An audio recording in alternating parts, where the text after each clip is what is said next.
Ya está de vuelta el Sarapico Cienfueguero, esta revista de la cultura y las artes en las redes sociales. Por supuesto, a usted que nos sigue desde cualquier parte del mundo, muchas gracias. Contamos con el apoyo, como siempre, del Grupo Capel, con la colaboración del gobierno provincial y con la colaboración y el apoyo de la Dirección Provincial de Cultura. Hoy, un día muy importante, 10 de diciembre, Día Internacional de los Derechos Humanos.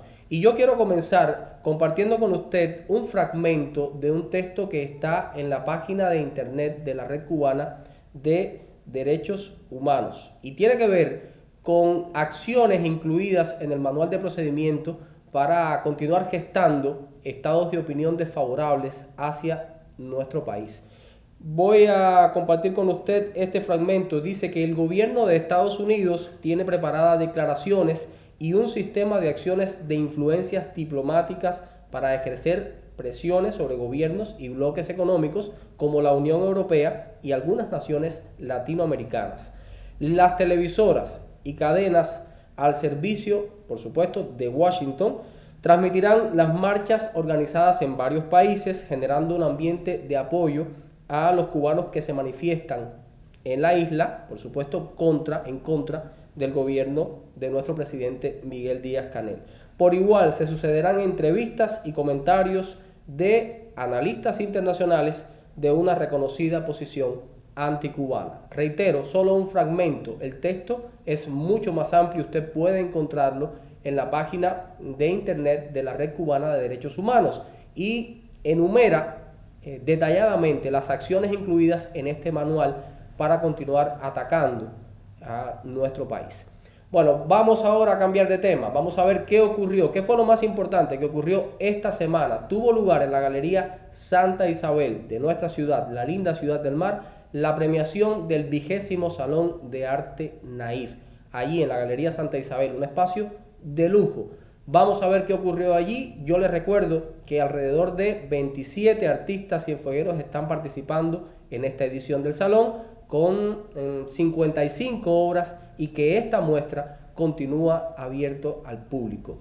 Vamos a ver qué ocurrió en la Galería Santa Isabel y luego regresamos al estudio. Voy a conversar hoy con un invitado muy especial.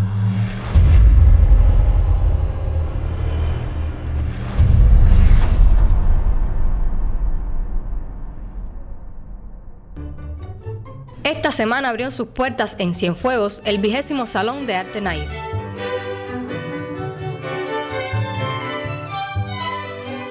Unas 55 piezas de artistas locales componen la muestra, abierta al público en la Galería Santa Isabel, ubicada en el centro histórico de la ciudad.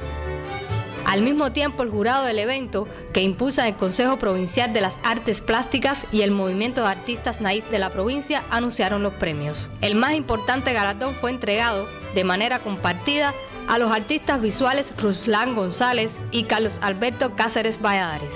Participo con 3 obras que no están relacionadas entre sí de manera general, pero sí tocan temas relacionados con este trance por la COVID, con temas relacionados con el cubano, con lo contemporáneo que está viviendo el cubano en la actualidad.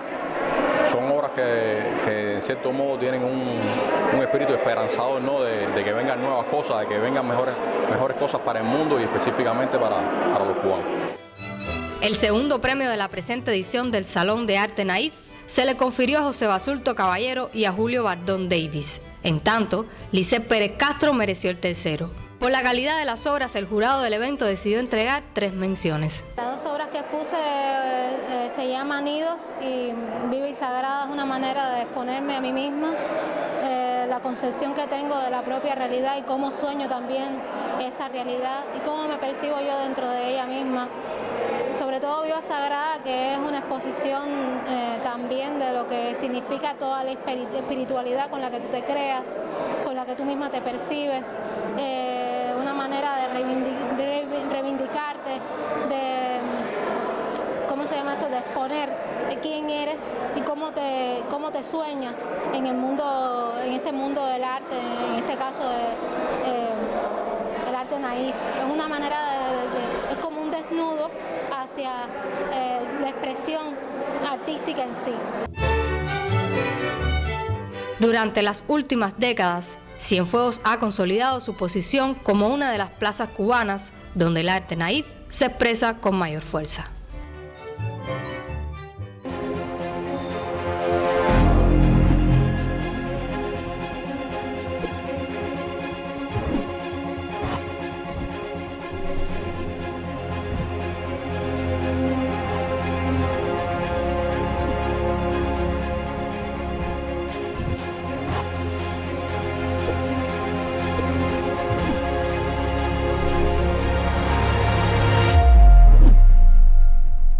Bueno, hoy me acompaña en el estudio de Jagua TV alguien muy especial, una persona que ha dedicado su vida prácticamente al estudio de la historia y a defender el patrimonio histórico de la nación cubana. Me refiero al doctor en ciencias Eduardo Torres Cueva, a quien le agradezco que haya aceptado nuestra invitación. Doctor. No, muchas gracias a ustedes y el agradecido soy yo. Bueno, yo quiero empezar esta conversación citando algo que se publicó recientemente y que usted dijo: no hay revolución sin una cultura general y política para construir una sociedad. A partir de eso que usted alega, ¿cómo considera que se ha ido articulando la política cultural de la Revolución Cubana a partir del discurso Palabras a los intelectuales, de manera que siempre exista desde el arte, desde la cultura, un acompañamiento a los procesos sociales y políticos que se han vivido en nuestro país? Bueno, ante todo yo creo que debíamos empezar por aquel momento para pensar en este momento. En 1961, Palabras a los intelectuales, se hace en un año que yo considero fue el año de la gran revolución cultural. En enero del 61, Fidel inaugura un cuartel convertido en escuela en Santa Clara, y allí inicia la campaña de alfabetización. Y cuando habla de la campaña de alfabetización está hablando de que se está desencadenando la revolución cultural en Cuba. Esto es lo importante. Es decir, ¿de qué estábamos hablando? Estamos hablando que la cultura es el modo de ser y hacer de un pueblo, y por tanto tú tienes que desarrollar las condiciones y las cualidades de un pueblo para hacer una cultura verdaderamente popular. Y eso estaban haciendo no solo en los alfabetizados, estaba también en los alfabetizadores. Jóvenes, muchos provenientes de ciudades, muchos que no habían estado en contacto con los momentos más complejos de la sociedad cubana, y ahí se entendió por ambas partes, alfabetizadores, alfabetizados, en ciudades, en el campo, se entendió, se vio el uno y el otro. Fue el encuentro de toda la sociedad cubana. Una cosa que fue muy interesante fue gente de La Habana, que fue a Oriente, gente de Oriente, que fue a otras partes de la isla. Es decir, que hubo realmente un movimiento que podía parecer un movimiento simplemente educacional, pero era mucho más. Era la educación cultural.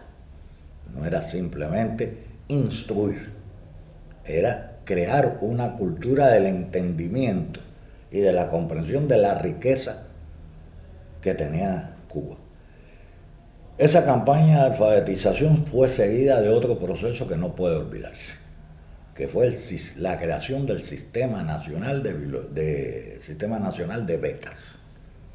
¿Qué significó el Sistema Nacional de Becas? Que por primera vez los pobres, los que no tenían recursos, podían tener las condiciones para poder estudiar.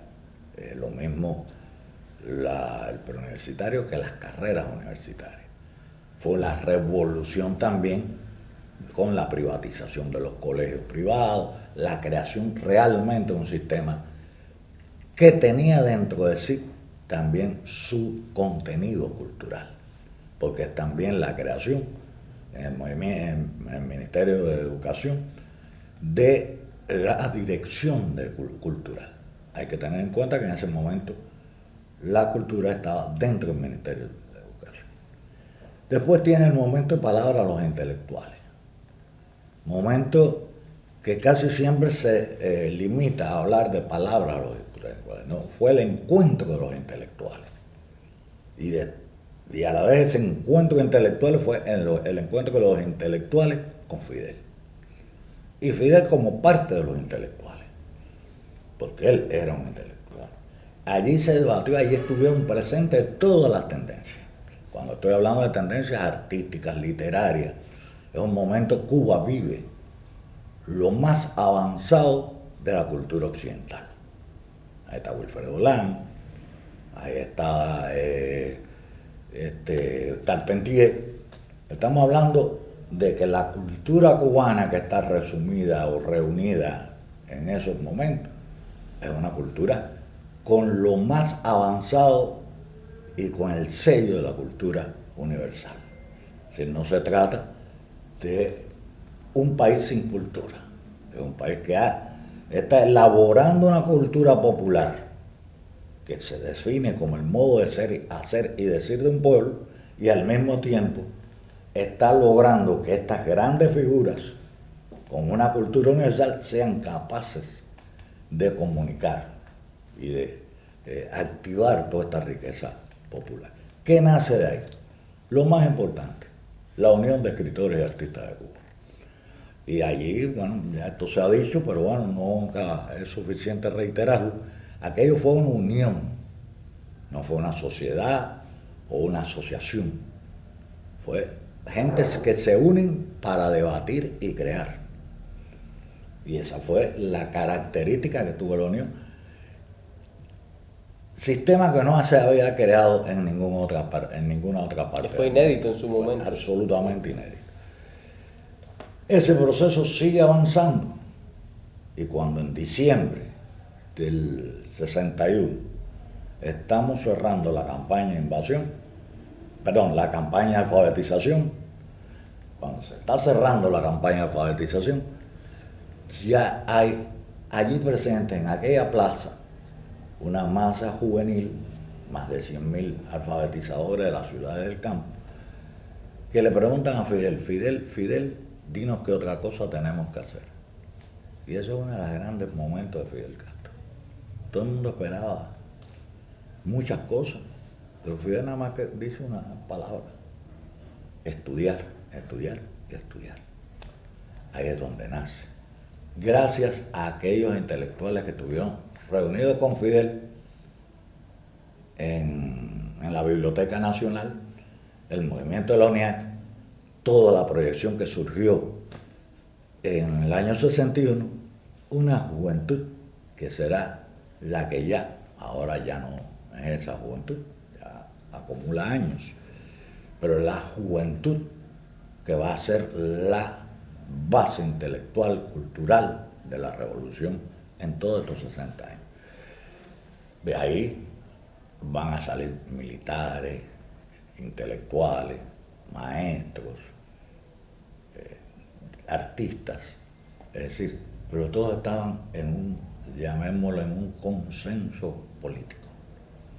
No se trataba de aspectos en que yo, maestro, me diferencio de ti, que eres artista, sino que estamos en el mismo espacio creativo desde el punto de vista cultural. Eso explica una continuidad. Y esas continuidades en los años y con los años se vuelven también complejas y contradictorias. Lo más rico que puede tener un país es la polémica, es la contradicción. Y yo siempre pienso que nuestro país es un país que ha tenido una cultura interna tolerante. Y se pudiera explicar por qué, por supuesto. Pero sí, yo coincido con usted.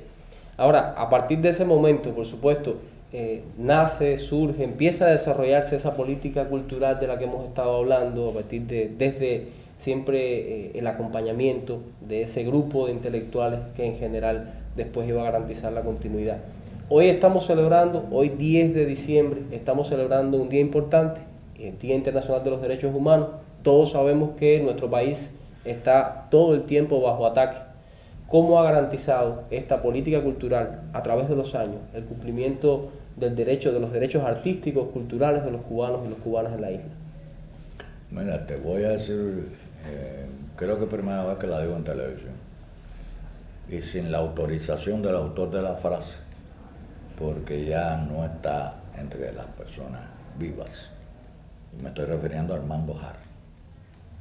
Y tengo que referirme a Armando Jara porque fue el primer ministro de Cultura.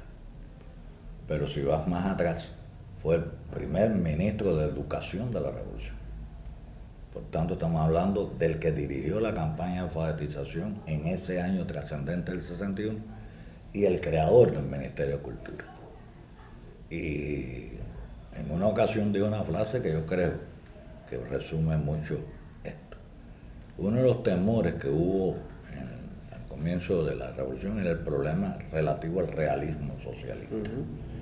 En el campo socialista existía una corriente, no estoy haciendo valoraciones de juicios de calidad o no, sino de corrientes literarias, artísticas, que se conocía con el nombre de realismo socialista.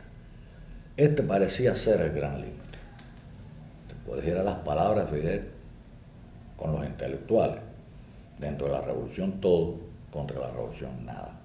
Frase que ha tratado también de manipularse, sí, pero es una frase también salida de contexto. Sí, tratan de simplificar este discurso y dejarlo en esa sola frase. La idea era mucho más amplia. Claro. La idea era que todo el mundo podía desarrollar su propia... lo que no se podía conspirar contra la revolución. Son dos cuestiones. Y Jara, muchos años después, hablando de esta idea de que había que imponer, porque también hubo corrientes, y también hubo errores, y también hubo momentos complejos. Y Jara dijo poco antes de ser ministro de Cultura, el realismo socialista no es ni una tendencia literaria, ni una corriente literaria, ni una tendencia artística. Es un profundo error político. Digo esta frase porque quien entienda esta frase, primero la de Fidel en el sentido en que la dijo, y en el sentido en que lo dice Jara, es que lo más importante es la libertad de creación del intelectual. Ese es el derecho fundamental. ¿Por qué? Porque el intelectual tiene que responder a su propia conciencia, a sus propias ideas, a su propio ser, y llevarlo a las expresiones creativas que él mismo es capaz de crear. En este sentido, se trataba de la defensa de esa libertad. Y de una libertad donde el dinero no es lo que limita, sino la capacidad misma es la que impulsa la creación. Entonces, el derecho fundamental del intelectual es a existir como tal. El segundo derecho fundamental es el de todo el pueblo, el de ser lo que uno es. Y ese es otro derecho fundamental. Y el de crear lo que quiere crear, con el respeto, con la ética, con los valores. Cuando hablo de ética, no hablo de ética restringida. Todo el mundo puede tener su escala de valores, pero lo que no se puede ir contra los valores. Claro. Entonces, cuando tú estás hablando de los derechos humanos, es porque tú estás cuidando la calidad humana del ser humano. Si tú subviertes esa calidad humana, entonces estás violando el principio de los derechos humanos. Estás haciendo que el hombre sea cada vez menos humano. Y muchas de esas corrientes han ido a algo que realmente... Acuérdate que el tema de cómo el hombre ha ido llegando a escalas cada vez más profundas de conocimiento, radica en vencer la fiera interna. Es decir, la primera lucha es contra ti mismo, contra lo peor de uno mismo. Y esa es la escala que ha recorrido la humanidad. Entonces, ese derecho humano es saber salvar al propio ser humano de la fiera que tiene interna. Que es lo que se ha propuesto esta revolución desde sus mismos inicios. Exacto. Y por supuesto su líder histórico. Y muchas veces el tema es cómo desatan la fiera para combatir esos mismos derechos humanos a nombre de los derechos humanos. Y es parece un juego de palabras. Parece un juego de palabras, pero no lo es. Tiene su lógica. Bueno, vamos a cambiar de tema. vamos a hablar de la Sociedad Cultural José Martí. Estamos celebrando 26 años de creada esta institución tan importante y quiero preguntarle, ¿por qué buscar una salida desde el pensamiento martiano a las situaciones, a un mundo que globaliza los problemas sociales y las crisis políticas? ¿Por qué buscar esa salida desde el pensamiento martiano, desde el humanismo intrínseco que hay en el pensamiento martiano? Yo pienso que más que buscar una salida es buscar una identidad. Yo creo que lo fundamental de nuestro pensamiento, del cual Martí va a representar lo más alto de ese pensamiento, es el hecho de que es un pueblo que se ha pensado a sí mismo, se ha creado a sí mismo y ha buscado su propia identidad, su propio conocimiento de quién es. Y cuando llegas a Martí tienes que decir, bueno, eso empezó con Félix Varela, Claro que sí. que no por gusto Luis Caballero le llamó el primero que nos enseñó a pensar y que fue el origen del pensamiento de la emancipación cubana y el origen de la idea de la necesidad de que toda creación estuviese bajo tres principios: ciencia, conciencia, virtud. Entonces, el proceso va a generar hombres como Luis Caballero, como el propio Rafael María Mendive, que tienen en Martí como la síntesis creadora. Ahora, muchas personas se preguntan, ¿por qué Martí? Porque Martí dio como los grandes profetas. Un cristiano nunca renunciaría a Cristo. Y yo te diría que los grandes profetas han dado a los pueblos su modo de interpretarse a sí mismo. Es como una revelación que te permite entender cosas que están en ti, pero que tú no has pensado, las has visto. Concientizado, no lo has visto. Martí tiene la virtud de haber pensado a Cuba y haberla pensado en todos sus aspectos. Si Martí es el de las frases más hermosas, pero hermosas por el contenido, no por la forma. Todo el mundo habla de patria. Bueno, cuando se acerca a Martí, patria es humanidad. No hay ninguna otra definición en el mundo como esa. Sino, se piensa en la patria en el sentido pequeño. Pero hay una frase de Martí que nos define hoy. Por eso es que vamos a ese Martí. Cuando Martí dice patria es fusión dulcísima y consoladora de amores y esperanzas. ¿Qué queremos hoy? ¿Qué mejor manera? Queremos amores y esperanzas. Y esa fusión es de todos los cubanos. Y sigues, y puedes. También el pensamiento de nuestra América.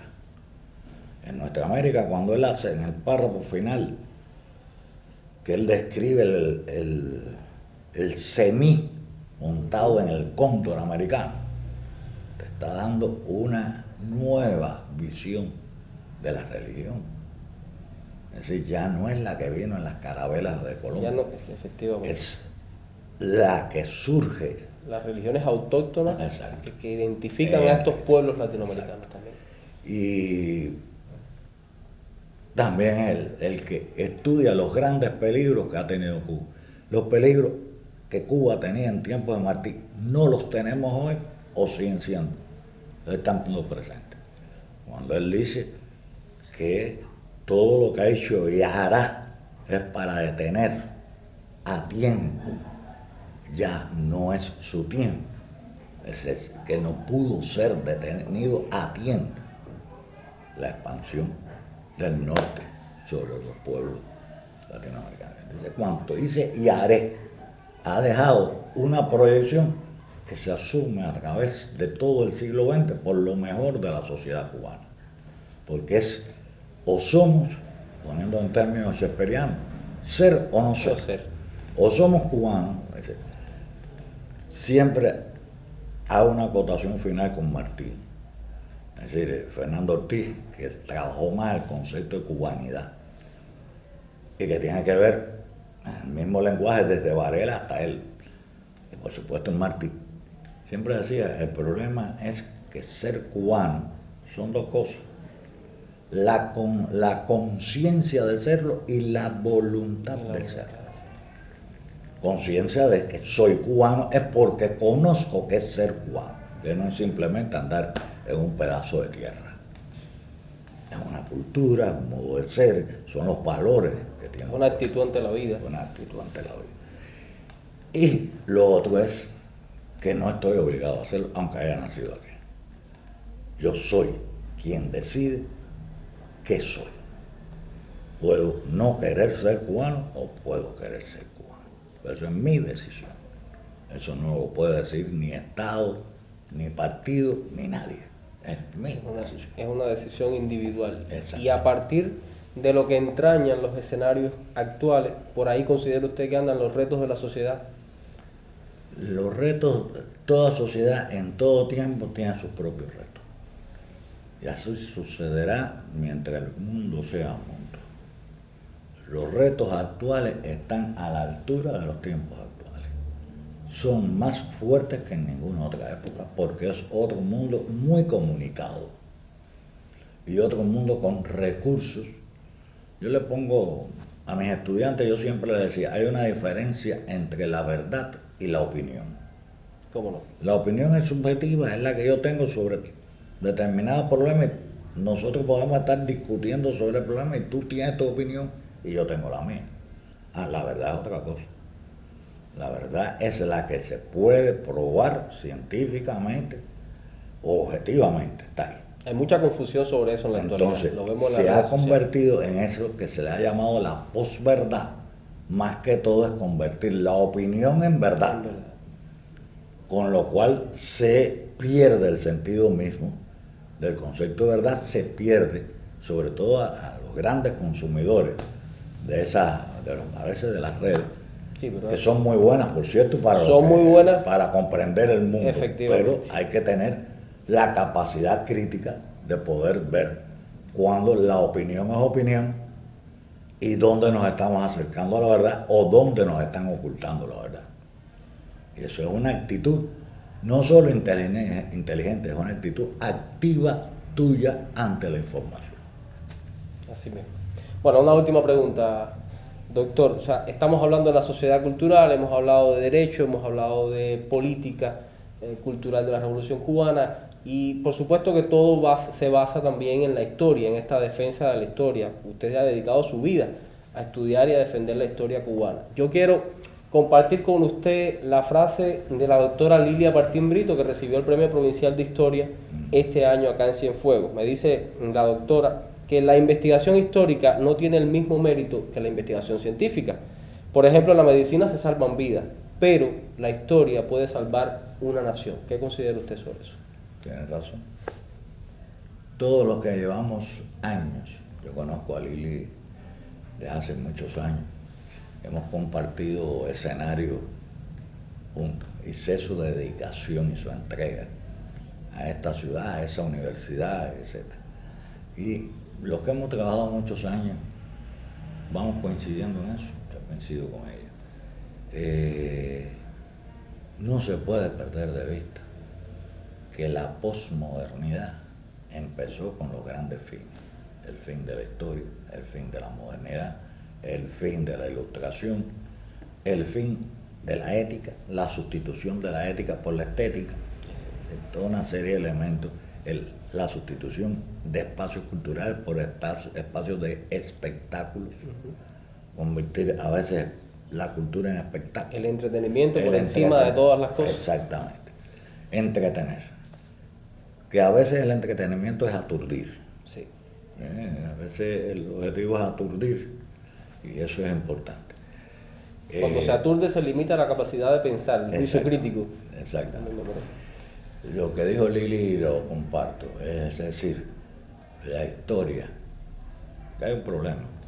Mucha gente cuando tú le hablas de historia están pensando en el pasado. No, la historia es presente. La historia es como hoy vemos quiénes somos a partir de lo que hemos heredado. En la medida que conoces mejor la historia, te conoces mejor a ti. Porque la historia que tú vives es memoria. Es decir, ¿qué pasa? A veces se confunde historia y memoria. La historia es lo que aconteció. Memoria es lo que tú recuerdas. Allá en los archivos hay millones de cosas que acontecieron y no han sido procesadas. Mientras eso no se procese y tú la conozcas, no tienes memoria histórica de lo que pasó. Entonces, uno de los objetivos es dejar sin memoria. Cuando tú a un pueblo lo dejas sin memoria, lo dejas indefenso. Porque la memoria es lo que te hace, en muchos sentidos, ser lo que eres. Y la memoria va desde la familia hasta la nación. Y ella tiene razón. En la historia es donde está la esencia de la defensa de la nación. Si perdemos la historia, si no se conoce cómo se construyó esta nación, realmente la nación es endeble. Y esa ha sido la fuerza de la nación cubana. No todas las naciones tienen una historia como la cubana. Y no porque la hubiéramos escogido, sino porque Cuba está ubicada en un lugar que es el límite de todos los límites. En Cuba se decide el destino continental, se ha decidido. Cuba sigue siendo un referente a la hora de decir, bueno, ¿cuál es el futuro? Y por tanto Cuba en particular no es solo salvar a la nación, es en gran medida lo que dijo Martí. En el fiel de América están las Antillas, que si libres es la garantía, y si esclavas, mero pontón de la Roma americana. Fíjate cuánto se está decidiendo. Y el desconocimiento es el punto de partida de cualquier pérdida de los valores e incluso de la propia nación. José Antonio Sacco decía una cuestión en una polémica con un anexionista, y esto lo dijo hace más de 150 años, porque hay polémicas que no surgieron a mí, son polémicas, y con un anexionista le dijo: yo no inclinaré jamás mi frente ante las rutilantes estrellas del pabellón americano, porque si he podido vivir extranjero en el extranjero, no podría vivir extranjero en mi propio país. Es la esencia. Es la esencia de la O historia. somos y estamos conscientes de lo que somos. Nuestro problema ahora, hoy, es que todo el mundo entienda esto y conozca realmente quién es, ya no en plural, estamos hablando en un singular, que cada cual sepa quién es. Porque muchos de los problemas que tienen algunos jóvenes, no, tampoco soy de los que generaliza ese tema. Claro que no. Hay muchos jóvenes muy positivos y yo creo que el futuro de Cuba está en esos jóvenes. Pero hay algunos que se pierden y muchos de ellos es por desconocimiento o porque no hemos sabido transmitirle a tiempo el conocimiento o porque el medio no siempre ha sido favorable para que conozcan quiénes son. Muchísimas gracias, doctor, por compartir con nosotros estos minutos de su tiempo aquí en Cienfuegos y ojalá se repita la visita pronto. Seguro. Bueno, así despedimos esta transmisión especial de viernes. Sarapico Cienfueguero, nuestra revista de la cultura y de las artes, por supuesto lo espera dentro de 7 días con nuevos temas de la cultura, la historia y la sociedad en nuestra provincia.